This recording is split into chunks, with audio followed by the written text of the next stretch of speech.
Hello, Sunday school friends. It's so good for us to be here, and I'm so excited to have you join me this week. As you can see, I'm sitting all the way in the back of the church. Now, why in God's creation would I be sitting all the way in the back of the church? The pastor's always up front, right? Well, I wanted to talk to us and discuss today about being last. Now let me ask you this question. Do you like to be last? Let's think about this. Imagine yourself around the table, and there's a whole bunch of food you're ready to eat. And your parents come out and they serve everybody around the table but you. And then at the very end they serve you. Would that make you happy? Or let's say that there is a cookie jar on the counter, and your mom said that everybody can have a cookie, but she specifically tells you that you have to wait until everybody else has a cookie before you can have yours. Would that make you happy? So I'm going to guess, because I am just like you, I'm sure, I would not be happy if I was told that I had to wait to be last to get food or to get a cookie or to get a toy. If on Christmas Day I was the last one to open my presents, that would make me sad because I'm excited and I love food and I love cookies and I love presents, and why should I have to wait till the end to be the one to open them? Why can't my sister open her presents last? Why does it have to be me? So I can imagine that if you're like me, you probably want to be closer to the first, not the last. So why would Jesus then tell us that the first shall be last and the last shall be first? It makes no sense to us, does it? And why would Jesus say that those who follow him shouldn't be the first or greatest, but they must be the least or the last of all? Well, I decided that I would talk about being last and the importance of being last and how it takes courage to be last.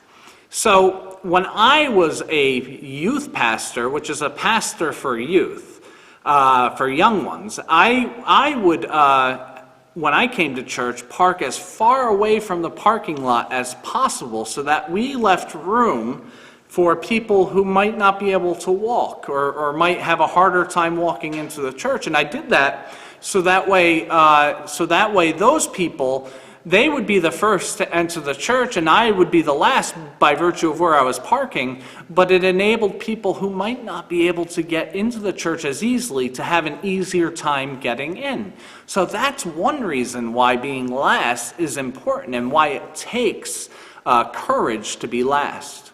Another thing, oftentimes you and I, we go through life thinking everything is great, and you know what? It is great, isn't it? But there are other people who have a lot harder time than we do. And so oftentimes it is important for us to put aside our happiness and our pleasure in order to make other people feel good and to make them first in feeling good. And so that's another way in which we could be last. My sitting all the way in the back of the church, well, that might make room for people who have hearing issues, who could sit closer to the microphones and closer to the speakers so that they can hear the pastor, because I have good hearing. And that's another way in which I could be last. Now, of course, like everybody in church, I would want to scramble to be in the front pew. Okay, maybe not everybody in church wants to do that, but some people do. But if there are other people who could be better off in the front pew because they can't hear or see as well, it would be better to let them sit in the front pew, right? Before we go on, let's pause here and just take a watch of this video. I think we have a lot of stuff we could learn from it.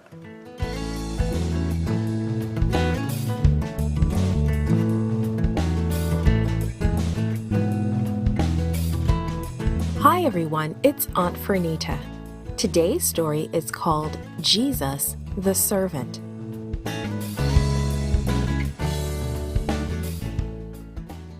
The memory verse is from John chapter 13, verse 14. It says, "Now that I, your Lord and teacher, have washed your feet, you also should wash one another's feet." Today's message is we show God's love when we serve others. Do some chores you have to do seem unpleasant? Jesus did one of those jobs for his disciples. He wanted to show his disciples how much he loved them and how they should serve others. Jesus and his disciples had gathered to celebrate Passover. Jesus knew this was the last meal he would eat with them before he died, and there was still so much he wanted to teach them. His disciples could feel that something was about to happen, but they were expecting Jesus to take the throne and to become the ruler of the country. They were waiting for him to set up a kingdom on earth, and each wanted the very best place in it. Each one of them believed he deserved the most important position. In those days, a servant usually washed the guests' feet before dinner, especially an important dinner like the Passover. And everything was there in the room where they had gathered: the pitcher, the bowl, the towel. Everything except the servant. Dinner was ready. If someone would just come and wash their feet, they could begin the Passover feast. The room grew quiet as they waited. Uncomfortably quiet. None of the disciples would look at the others. Each one of them knew what needed to be done, but none of them would do it. "I'm not going to do the work of a servant," each one probably thought. "After all, I deserve the most important job in Jesus' new kingdom. I am not going to get down on my knees and wash the others' feet." Jesus knew what his disciples were thinking. He desperately wanted to teach them that his kingdom was built on love. The way to show his love to others was to unselfishly put others first. Jesus' disciples had spent 3 years with him, but they still had not learned the most important lesson. Greatness in God's kingdom comes through humble service to others. So Jesus gave them one last example. Quietly, he got up from the table and took off his coat. He wrapped the towel around his waist. He poured water into the bowl. Without saying a word, he began to wash the disciples' feet. He didn't lecture. He just did the job they each thought they were too important to do. Can you imagine how embarrassed they felt? He was their master, the Son of God, the creator of the universe, and he was doing the work of a servant. It was more than Peter could bear. "Lord, you are not going to wash my feet," he exclaimed. "If I don't wash you, you have no part with me," Jesus replied. Jesus was washing more than the dust from his disciples' feet. He was washing away their pride and selfishness. He was teaching them to serve one another. He was showing them how to reach those to whom they would soon be preaching the good news. Jesus finished and sat down. "Do you understand what I have done for you?" he asked his disciples. "Now that I, your Lord and teacher, have washed your feet, you also should wash one another's feet. I have given you an example. You should do as I have done for you. Serve others," Jesus was saying.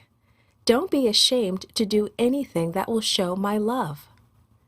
Humility is a sign of greatness. That night, Jesus' disciples learned a lesson they would never forget. Jesus wants us to learn that lesson too. When Jesus was finished, he gave another promise. He said, I will not have another service like this until I share it with you in heaven. Someday we will all be with Jesus, and we will share in that special service. But for now, Jesus wants to help all of us live a life of helpfulness to others. That's one way to show God's love to others. Wow, isn't that amazing? Doesn't that video teach us a lot about what we're talking about today? It's important for us, remember, to have the mindset of Jesus and to have the courage to be last, even though we want to be first. And there are a whole host of reasons why that is a good thing. It helps other people. It ensures that people who have less than us might be able to get stuff before it's all taken. Here's a story I have for you. One time I was at a party for pastors. And there are parties for pastors, if you can believe it. And I went to a party for a pastor, and I am vegan, meaning I only eat vegetables. I know, ew, why would I do that? But I only eat vegetables. And the only thing I could eat at this party for pastors was salad. And everybody got to get up, and they were calling table to table to get up and serve themselves. And my table was one of the last tables to get called. And by the time I got up, there were 3 leaves of lettuce left. That's it. That's all I had to eat for dinner. Well, thankfully, I had a friend who went back into the kitchen and asked the people making salad if they could make more salad, and they did. So I didn't go hungry. But that happens when people put themselves first. Somebody else ends up having to be last, and that could be hurtful to them. And so it's important that we have the courage to be last so that others can be first, and we can all share in the kingdom of God together. Friends, let us remember that Jesus taught us that those who are first will be last, and those who are last will be first. So if we have the courage to be last, then we will be among the greatest in the kingdom of heaven. We'll be among the first. So let us be last for the sake of others, so that others may enjoy the things that we enjoy and live life as fully as we live it for the glory of God, our Lord and Savior, for the glory of Jesus Christ. Amen? Let us pray. Gracious and loving God, we thank you and praise you for this message. And we ask, Lord, that you would give us the courage to be last, that we wouldn't think of last as a bad thing, but as an exciting thing, knowing that we are helping others. And so let us be last, Lord, for your kingdom, so that we may bring others to know you, and so that we may be a happy family together with all of your children. We thank you and praise you in Jesus' name. Amen. Bye, folks. See you next week.